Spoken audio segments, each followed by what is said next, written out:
Vaya. Si tuviera una moneda por cada película que critica duramente movimientos sociopolíticos gringos radicales que he visto en el 2025, tendría 2, lo que no es mucho, pero es curioso que pasara más de una vez, ¿no? For what we know is right, and when you all get shot and cannot carry on, though you die, la resistance lives on. Disculparán si repito argumentos de vez en cuando, pero a veces es la mejor forma de explicar algo. Esto lo menciono porque, después de ver una batalla tras otra, recordé algo que digo con frecuencia. Dentro de una película, a veces es más importante el cómo se cuentan las cosas más que el qué se cuenta. Esto lo digo porque si les describo a detalle la trama de una batalla tras otra, sonará una película de acción genérica del montón, pero en realidad es una mordaz sátira social a la cultura gringa que está más interesada en el humor negro y ácido que en secuencias de balazos y persecuciones. En una batalla tras otra, veremos a un hombre tratando de rescatar a su hija.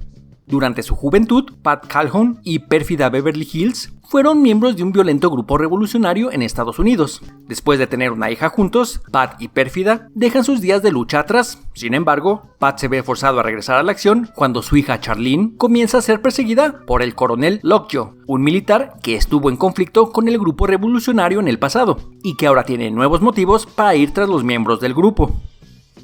Si empecé repitiendo argumentos, ¿por qué detenerme ahora? La comedia es subjetiva, lo que es gracioso para algunos puede no serlo para otros. Aunque muchas de las situaciones y personajes que se presentan durante la trama sí pueden lucir exageradas o irreales, casi siempre se mantiene un pie en la verisimilitud, lo cual hace las cosas o más graciosas o más inquietantes, según a quien le pregunten, lo cual, a mi parecer al menos, convierte a la película en una sátira y no una parodia, conceptos similares pero diferentes. Lo que evita que la historia se convierta en un chiste de sí misma es el propio contexto que se da a cada situación y reacción de los personajes. Solo por poner un ejemplo, y sepan que estoy exagerando solo un poco con tal de sonar gracioso, escuchar que el protagonista se ve atorado en una llamada telefónica en el equivalente a un centro de atención para ex-revolucionarios suena bastante ridículo, porque lo es, pero dentro del propio contexto de la trama tiene todo el sentido del mundo.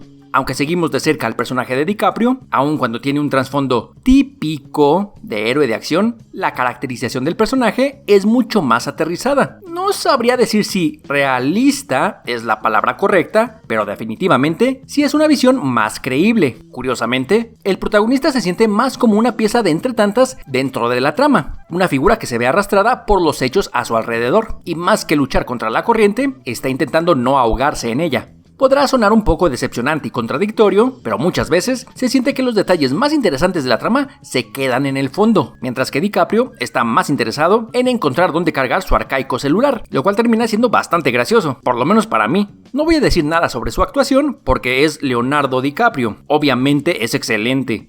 Todos los personajes son igualmente complejos y hasta cierto punto contradictorios en cuanto a su forma de pensar y actuar, a tal grado que es un poco decepcionante no tener más tiempo para explorarlos, pero con una duración de más de 2 horas y media, la cinta ya es bastante larga como para querer hacerla aún más. Técnicamente, muchos de los personajes, más que ser un estandarte de su posición política y o social, se convierten en ejemplos de personas que hacen las cosas correctas por los motivos equivocados, con acciones que contradicen sus aparentes ideologías. Aunque sería fácil reducirlos a blancos y negros, y no nos engañemos, la producción hace evidente quiénes son los buenos y quiénes los malos del cuento. Todos los personajes terminan siendo una mezcla de tonos grises, unos mucho más oscuros que otros, que no solo se ponen a prueba los unos a otros, sino a sí mismos y su forma de pensar. Disculparán lo predecible que soy, pero ya saben que cuando me la paso hablando bien de una película, eventualmente llega la hora de encontrar el prietito en el arroz, como dicen en mi rancho. Si somos honestos, el segundo acto, que es la parte a la que más tiempo se le da, podría reducirse mucho, y tal vez, solo tal vez, la historia no se sentiría tan pesada. Digo, el ritmo nunca se siente lento, pero, otra vez, casi 3 horas de duración sí resultan pesadas. Sin embargo, y para contradecirme a mí mismo, según dicta la tradición, ese segundo acto es el más interesante, gracioso y envolvente de la cinta, así que ese tiempo invertido, aunque extenso, no tiene verdadero desperdicio.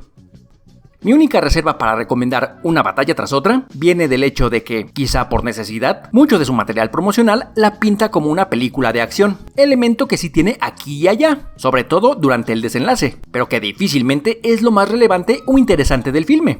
La película termina siendo una sátira ácida, con un pie en lo ridículo y otro en lo real en cuanto al clima político estadounidense que, como cualquier otra comedia, quizá no logre ganarse el gusto de todo el mundo, pero por lo menos dará mucho de qué hablar, mayormente para bien, debido a la calidad en todos sus elementos. Una batalla tras otra es un ejemplo más de que lo inteligente e interesante no tiene por qué estar peleado con lo entretenido y gracioso. Una batalla tras otra. 4 de 5. Muy buena. Voy a ser honesto, aunque podría irme por el camino fácil para las recomendaciones diciéndoles que vean trabajos anteriores de Paul Thomas Anderson, lo cierto es que no estoy tan familiarizado con su obra como otros mamadores de cine. Digo, lo que he visto de él vale mucho la pena, pero temáticamente no veo mucha conexión con una batalla tras otra. Al mismo tiempo, lo que se me viene a la mente puede que tenga poco o nada que ver con esta película, pero de todos modos, ahí va. En cuanto a lo caótico que puede ser la trama, este año tuvimos Atrapado robando, que siento que no hizo tanto revuelo como se esperaba, y la amen o la odien. Eddington, también de 2025, es un sabor diferente de crítica social gringa, utilizando humor negro que igualmente vale la pena.